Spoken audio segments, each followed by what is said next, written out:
شخص جنوب با یک تیمم هم غسل و هم طهارت کنه درست است. البته آدمی که همون جنابت در مبتلا شده است، همون تیممی که میکند همون کفایت کننده است، هم برای جنابتش و هم برای طهارتش. یعنی با یک تیمم تو البته از جنابت هم پاک میشی، باز صاحب طهارت هم میشوی. لیکن نماز که خواندی الکی تو قدرتی بر آب داری، این صورت در آب گرم میکنی و آوازی میکنی، باز به نماز دیگر تیار میشوی. شخص در نماز 4 رکعته لایق شد که قعده آخر بود، امام سلام داد و آن شخص نماز را دوام داد. با جماعت داخل شده است یا نه؟ البته داخل شده است. کسی که در کدام رکعت نماز اگر می آید امام در می یابد، اون البته از نماز جماعت حساب می خورد.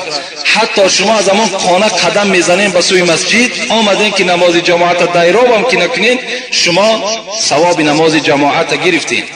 бе пул ҳиҷомат дар шаҳри Москва ширкати шифофармо ба шумо пешниҳод мекунанд. ҳамчунин дороҳои гиёҳӣ барои простатит, қавӣ намудани мардонагӣ, дароз намудани муҳлати ҳамхобагӣ, барои қадро баланд кардан, барои мӯи сар вариш баровардан, барои фарбе ё хароб шудан, барои меъда, гурда, писариазм ва витилигоро низ пешниҳод менамоянд. боварӣ надоред, худи ҳозир ба номерҳои дар рӯи экран буда занг занед. шифофармо дар хизмати шумо. حاتم یعصم خدا رحمت کند در کتاب میگوید که وقتی که در بالای جای نماز می ایستاد، از او پرسان میکردند چگونه نماز ادا کردی؟ میگفت وقتی من بالای جای نماز می ایستم فکر میکنم که خانه کعبه در پیش من ایستادگی است. وقتی که من در عبادت می ایستم همچنان تصور میکنم که در پس پشت من عزرائیل ایستادگی است. این زمان یا زمان دیگر جان من را قبض میکند. وقتی من بالای جای نماز می ایستم فکر میکنم که بالای پول صراط ایستادگی هستم. این حاتم یعصم میگفتند. یا امام بخاری از ما و شما در ترجمه حالش چی میگوید؟ میگوید وقتی نماز میخواند، در یک حکایش میارد که وقتی نماز بود کرد، حضرت میگوید بدن خودش خبر گرفت، گفت بدن من بسیار سوخته کرد. وقتی نگاه میکند 17 زنبور 17 نیش زده است. 17 نیش در بدن حضرت امام بخاری زدگی بود. بعد نماز وقتی نگاه میکنند میگوید که شاید زنبور باشه. در حالت نماز یعنی حتی درکدار نمیشدن. امام غزالی خدا رحمت کند میگوید ان المصلین کثیر والخاشعین قلیل. نمازخوان بسیار است، الحمدلله. ببین همه نمازخوان است، لیکن کسی که از تحت تل نماز میخواند میگوید کم است. آدمایی که با خشوع نماز میخوانند اینها کم است، میگد امام غزالی. والحاج کثیر والبار قلیل. حضرت باز چی گفتن؟ گفتن حاجی هم خیلی زیاد است، لیکن حج کی قبول شده است و حج های کی ها قبول میشن اینها خیلی کم هستند. والطیر کثیر والعندلیب قلیل. حضرت باز چی گفتن؟ گفتن که پرنده در دنیا خیلی زیاد است، لیکن بلبل کم است. والعالم کثیر والعامل قلیل. عالم هم خیلی زیاد است، لیکن عالم عمل کننده کم است. امروز الحمدلله در بین ما و شما عالما زیاد است، لیکن خدا داناست عمل اونها را که تا چه اندازه اونها عمل میکنند. باز بسیار فتنه ها و بسیار نافهمی هم از طرف عالم ها رخ میدهد. حتی رسول اکرم میگوید شما بر دین اسلام گریه نکنید وقتی که اگر پیشوای شما کسی باشد که عمل کننده در اسلام باشد، لیکن بر دین خودتان گریه کنید وقتی که اگر پیشوای شما یگان آدم جاگل و تنپرست و نفس پرست باشد. برای همین خیلی از شما خواهش میکنم که در مسئله نماز با احتیاط باشین، نمازها را خوب انجام دهید. حتی صوفی علیار حضرت چنان غضبناک شدن، گفتن دل جدا زبان جدا باشد، او کجا طاعت خدا باشد. دل جدا زبان جدا باشد، او کجا طاعت خدا باشد. جسم در خانقاه و دل در سیر، این چنین بندگی چی خط و چی خبر؟ جسم تو بالای جای نماز لیکن دل تو و فکر تو در دیگر جا، این چی گونه عبادت است؟ میگه دست در صبح زبان در یاد، دل در انجام دنیوی فریاد، در دست تسبیح داری الحمدلله میگوی، لکن دل تو اینو قبول نمیکنه دیگه. دل تو خاطرش فکرش در دیگر جاست. ظاهر خود حرقه پوشی ها، باطن خود مکر و فریبی ها. حضرت میگوید بیرون شما را تماشا کنن، یک عجیب یک منظره خوبه در بیرون شما دیده می شود، لیکن باطن شما همه مکر و حیله و فریب است. در آخر گفتن این چی طاعت چی بندگی باشد، مردنت به که زندگی باشد. مردن بهتر از این گونه عبادتی که اون آلوده فکر خیال باشد، آلوده ثواب نباشد. از این در گفتن مردن بهتر.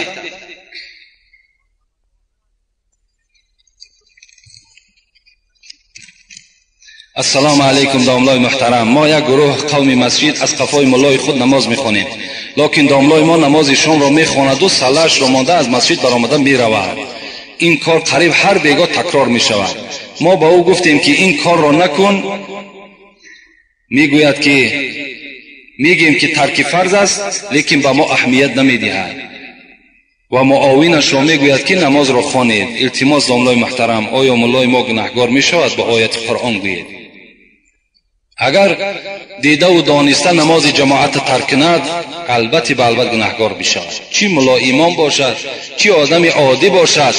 اگر در نزد او مسجد باشد و بازم این صدای حی علی الصلاة حی علی الفلاح با اون محله میرسیدگی باشد، یعنی در همون محله مسجد باشد و بازم این که به مسجد نهایت، البته گناهگار در نزد خدا. پیغمبر خدا حدیث های بی نهایت بشماری هست، حتی میگوید ثلاثه لعنهم الله. این خیلی یک وعید سخت پیغمبر خداست. سه طایفه را گفته است پیغمبر خدا که در لعنت خدا گرفتار هستند. لعنت خدا را معناش این است که از رحمت خدا شما دور هستید. کی است این طایفه ها؟ من اما قوم و هم له کارهون. یکم همان ملایی که مردم نمیخواهد ملاگی او را و وای بزوری ملا شده است. بزوری همون منبر از خود کرده است، چی به ضرب پول باشد، چی به ضرب آدمایی که مثال در دیگر اداره ها دارد، چی مثال پشت قناتی به قوت دارد، همون محراب از خود کرده است. لیکن مردم را دوست نمی‌دارد. به سبب چی دوست نمی‌دارد مردم؟ به سبب آنه که این ملا ارزنده محراب نیست، این علم ندارد، این تقوا ندارد، این خدا ترسی ندارد. از این خاطر مردم وای بد میبینند. پیغمبر خدا گفتن لعنت خدا بر این امام باد. دوم و امرأة باتت و زوجها علیها ساخط. دوم زنی که شوهر از وی ناراضی است، زنی که با همراهی شوهر یکدیگر تحت قهری هستند. اینا را پیغمبر خدا گفت لعنت خدا بر همین زنی که با همراهی شوهر خود ناساز هستند، یعنی گفتاری خوب ندارند، با یکدیگر ملال هستند، قهری هستند. خداوند این زن چیکار میکند؟ در غضب خودش گرفتار میکند. ایما امرأة ماتت و زوجها عنها راض دخلت الجنه. پیغمبر خدا گفتند کدام زنی که میخواهد به حساب و به حسد اگر وارد جنت شود، شوهرش در دنیا راضی بگرداند. شوهر اگر از او راضی شد، شوهر در حق او دعای خیر کرد و البته وارد جنت میگردد. و سومش که است رجل سمع حی علی الصلاة حی علی الفلاح ثم لا یجیب.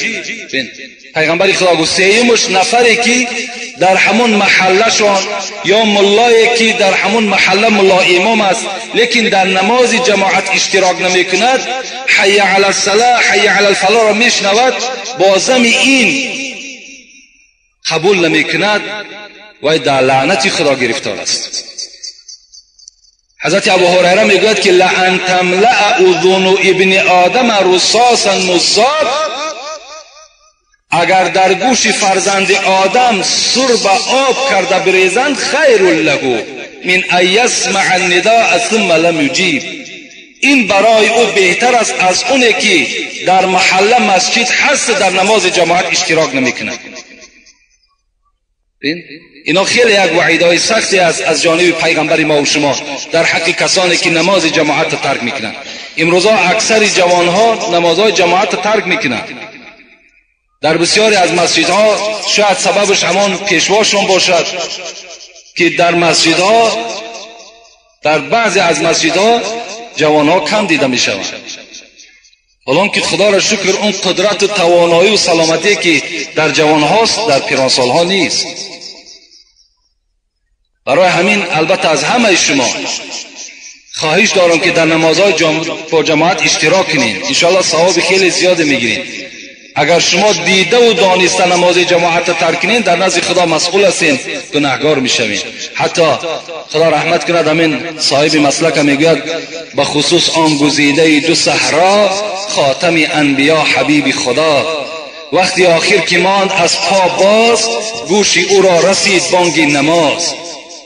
گفت بر مرتضی مرا بردار، جانب مسجد جماعت آ. از حیات آخر پیغمبر حکایت میکنه، زمانی که پایهای حضرت دیگر کار نمیکرد. حضرت علی در خدمت پیغمبر خدا بودند. گفت بر مرتضی مرا بردار، جانب مسجد جماعت آ. مصطفی که به خادمی سر داشت، مصطفی را به پشت خود برداشت. پشت پای رسول معبودی، از ضعیفی به عرض می سودی. با چنین مهنت و مشقت و درد به جماعت ادای طاعت کرد. بین حضرت در حالتی که زمان یا یک حالت پس از دنیا می گذاشتند، ابوبکر صدیق پیش گذاشتند، حضرت پیش در آمدن نماز خواندند و پیغمبر خدا از پس ابوبکر اقتدا کردند، لیکن نماز جماعت اشتراک کردند. امروز مردم ما و شما چنان گفتی مولوی بندگان نفس را صد حیف نامی بندگی، بندگان نفس را صد حیف نامی بندگی. بنده صادق همان که رو به مولا میکنه. بی خبرها در فریب عشرت امروزن، با خبرها روز و شب انجام فردا میکنه. امروز بندگان نفس ما و شما شدیم. اگر در کدام معرکه که فوق‌العاده به گوش ما رسید که در فلان جا معرکه است، چی بامداد باشد چی پیشین باشد، حتمی در مسجدش نماز جماعت میخونیم، خاطر همون معرکه همون آدم. لکن از اون معرکه که در جنت خدا برای تو آماده کرده است، از اون معرکه تو چی هستی؟ بیخبر هستی.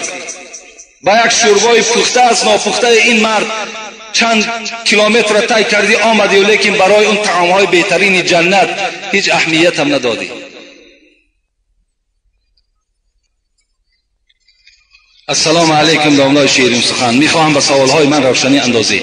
اگر شخصی که در زمستان احتلام شود، سحر خیزد که آبی گرم نیست، اگر آب گرم کند وقتی نماز میگذرد، این شخص تیمم کند ممکن است؟ تیمم یعنی خلیفه طهارت است نزد عاجز آمدن از آب. یعنی اگر شما آب نیافتین میتونین که تیمم کنین. خب اول مرضین یا اینکه اگر بیمار باشین که آب خنک در بدن شما زلال میرساند، این زمان هم شما میتونین اگر آب گرم نباشد تیمم کنین. او بردین یا آب خنک است. از جهت خنکی هم فقه حنفی میگوید که اگر آب خنک باشد و وقتی نماز رفته ایستاده است، اگر تو از پی آبازی شوی و وقتی نماز میگذرد، این حالت شما میتونین که تیمم کنین و نماز ادا کنین. باز برای وسیع‌تر همین موضوع برای کسی لازم است آمده گپ میزنی، انشاءالله باز برای تو معنی داد میکنی. یعنی الحالش همین قدر شما بفهمین که یعنی آب خنک اگر در وجود شما زلال نرساند، این صورت تیمم برای شما جایز نمی شود. لیکن اگر آب خنک بر وجود شما زلال میرساند، این صورت آب گرم کرده استفاده کنید. لیکن گرم کردن در شرایط نباشد، این حالت شما میتونید که تیمم کنید. شخص جنوب با یک تیمم هم غسل و هم طهارت کنه، درست است. البته آدمی که همون جنابت در مبتلا شده است، همون تیممی که میکند همون کفایت کننده است، هم برای جنابتش و هم برای چیز طهارتش. یعنی با یک تیمم تو البته از جنابت هم پاک میشی، باز صاحب طهارت هم میشوی. لیکن نماز که خواندی الکی تو قدرتی بر آب داری، این صورت آب گرم میکنی و آبازی میکنی، باز به نماز دیگر تیار میشوی. شخص در نماز 4 رکعته لایق شد که قعده آخر بود. امام سلام داد و آن شخص نماز را دوام داد. با جماعت داخل شده است یا نه؟ البته داخل شده است. کسی که در کدام رکعت نماز اگر می آید امام در می آورد، اون البته از نماز جماعت حساب می خورد. حتی شما از زمان خانه قدم میزنین به سوی مسجد، آمدین که نماز جماعت دایراب هم که نکنین، شما ثواب نماز جماعت گرفتین. حتی که پیغمبر خدا میگوید که نگاه میکنین که وقت کم است، شما در راه ندوین، حتی برای نماز جماعت ندوین، بلکه آهسته آهسته قدم زنان به مسجد بیاین. اگر چی بود کردن میلش خود تنها میخوانی، تو در حکم جماعت هستی، تو ثواب جماعت میگیری.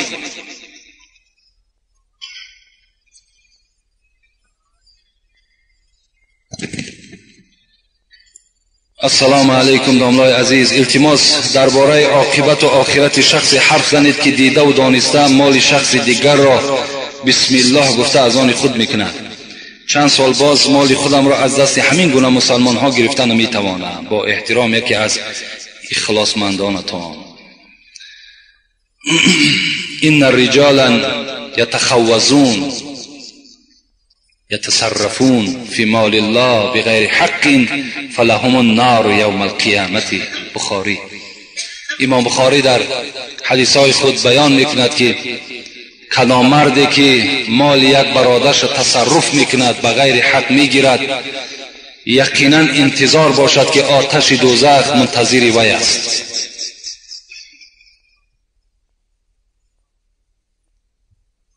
تو ای صوفی، گفته حضرت مولوی، تو ای صوفی که دربر میکنی دلق کن اول احتیاط از پاکی حلق.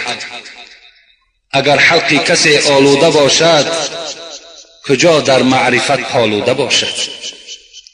وقتی که اگر شما حرام خور باشین، اگر ما و شما مال یک برادر را بغیر حق تصرف کرده باشیم، این مال برای ما و شما حرام است. وقتی اون مال حرام تا وقتی در دست ما و شماست، یا تا وقتی که حقی را ما ادا نمیکنیم، عبادتهای ما و شما در نزد خداوند ناقص است. عبادتهای ما و شما در نزد خدا ثواب ندارد. این نمازی که ما و شما میخوانیم به مقصد چی میخوانیم؟ تا که ما و شما را از همین کردارهای بد باز دارد. وقتی ما نماز میخوانیم و باز همین نماز خواندن که به این کردارها چنگ زدیم، این صورت اون در عبادتهای ما و شما هیچ ثواب باقی نمیماند.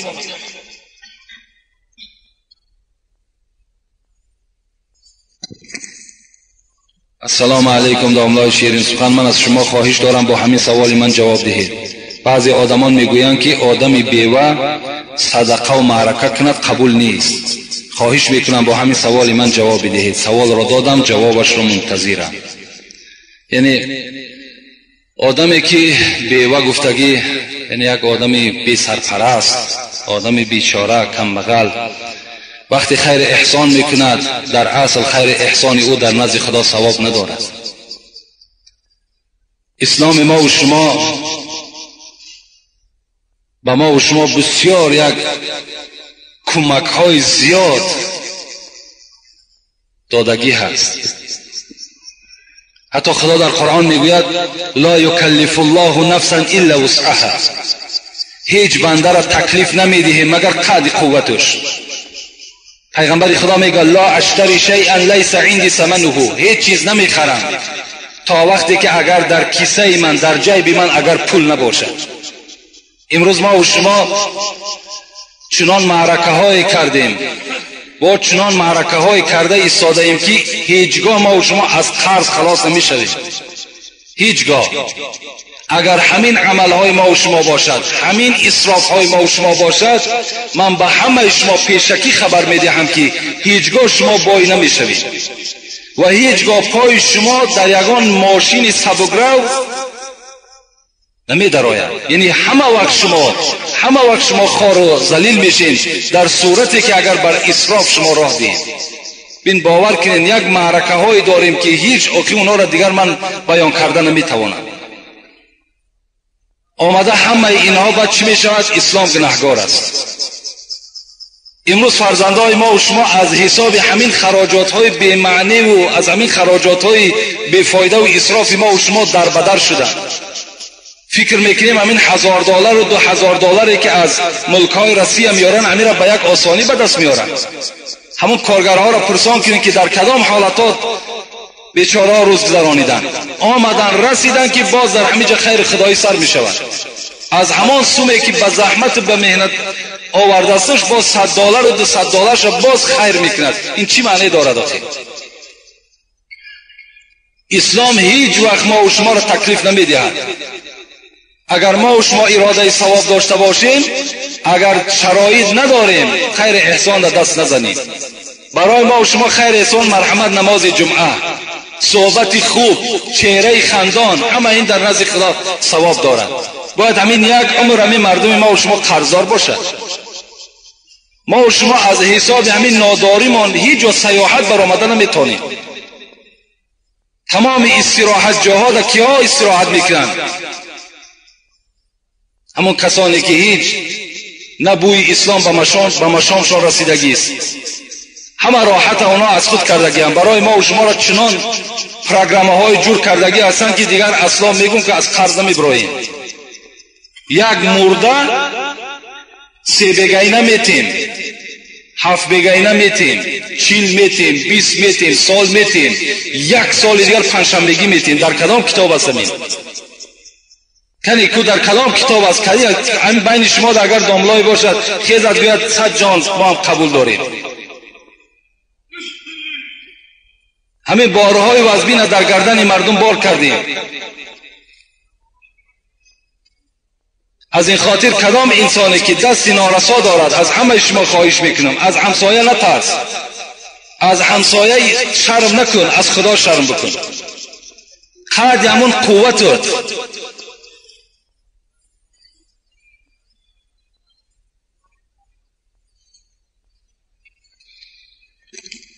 این است خاص اسلام ما و شما. حتی پیغمبر میگه ابدا بنفسک فتصدق علی، اولا نفس خودت تسیر کن، اول خودت از لباس و از خوراک خودت تأمین شو، بعد از آن زن و فرزندها تا تربیه کن، بعد از آن خیش قومیت تا برسان. وقتی که اگر دستی تو از همه اینها که زایتی شد بعد مرحمت بیرون برا، خواه همسایه میره خواه کجای ده که خیر احسان میکنی. السلام علیکم داملای عزیز. موسفیدانی پیشترم میگویند که در شب چهارشنبه باید که بازن خواب خیز نکنی. راست است. باز میگویند که در روی الافزار بازنت علاقه جنسی نکنی، زیرا فرزندی ناصالح میبراید. اکنون فرزندی صالح و ناصالح این به خدای ما و شما وابستگی دارد، به الافزار و به روز چهارشنبه وابستگی ندارد. اینا هیچ دلیل اصل ندارد، هیچ دلیل اصل ندارند که در روز چهارشنبه یا روز دوشنبه مثال بازن خانه‌داری کردن دیگر هست. اینا هیچ معنی ندارند. هر کسی که قدرت دارد، خواه در روز است، خواه در سحر است، خواه در پیشین است، در کدام حالتی که نبیش مالی توست، مرحمت استفاده کردن بگیر. اینا هیچ اصل ندارن. سخنان گفتن، حضرت گفتن، صاحب 4 کتاب گفتن، لیکن به اساس است، اصل ندارد، دلیل ندارد. شاید که همون صاحب 4 کتاب همین را نگفته باشد، شاید همین اسرائیلیت باشد، همین دشمنان اسلام برای مسلمان ها ممکن که داخل کرده باشد تا که همون روز چهارشنبه شاید که مثال همون مرد اشتهای زیاد داشته باشد. اسلام منش کرده است، گفته است دیگر همین نعمت بعد محروم می شود. السلام علیکم داملای شیرین سخن. من یک شخصی نزدیک دارم که او زنش را طلاق کرده است و با ما همدیگر مصلحت کرده تا طلاق مرا هیچ کس نفهمد. گفته با همدیگر زندگی دارند و بعد از طلاق از آنها پسر بچه به دنیا آمد. از شما خواهش میکنم که به این سوال جواب درست دهید که تا اینکه با واسطه دیگر شخص من جواب این سوال را به اون انسان برسانم. خاک و پنهان، خدا در قرآن میگوید ان تبدوا ما فی انفسکم او تخفوه یحاسبکم به الله. شما چی پنهان عمل چی عملی را در پنهانی انجام میدید، چه عملی را در آشکارا انجام میتین از همه این خدای شما با خبر است. پنهانش کرده است. مثال با زن طلاق کرده شده که زندگی میکند، زندگی و البته حلال نیست. اون فرزندی که به دنیا آمده است، او فرزند الکه ولد زنا هست، اون بیچاره الکه یک داغ در وجود او جایگیر شد. این کارها آینده آشکار می شوند و همون فرزند بیچاره که هیچ گناه ندارد زیر ملامت رفیقاش گرفتار می شود. برای همین بهترین صورتش همین است که این پنهان کردن در کار نیست، بلکه در مفتیات رفته عریضه کردن در کار، مراجعت کردن در کار. راهاش باشد مرحمت، راهاش نباشد باز یگان توصیه دیگر همون صاحب فتوا هستن به شما توصیه میکنن. و آخر دعوانا ان الحمد لله رب العالمین. پروردگار عاقبت کار همه ما بندگانت را به خیر بگردانی. مرادها و مطلوبهایی که در دل این بندگانت است خدایا با فضل و کرم خود برآورده خیر بگردانی و تمام آن سردارهایی که بالای سر داریم خدای مهربان اولا توفیقشان را رفیق بگردانی، محبت قرآن و اسلام را در دلشان جایگیر بگردانی و خدایا محبت این ملت تاجیک در دلشان جایگیر بگردانی و تمام آن نقشه های نیکی که برای آباد کردن این تاجیکستان ما دارند خدایا موفقشان بگردانی. اللهم اعین علی ذکرک و شکرک و حسن عبادتک برحمتک یا ارحم الراحمین. دیروز یک مجلس بود در مسجد بابای ملا حیدر با اشتراک همین داملاهای شهر کولاب گذشت و بعضی از کارمندهای حکومت هم اشتراک داشتند. اونجا یک اعلام بود، گفتن که به سمع همین مردم کولاب برسانید.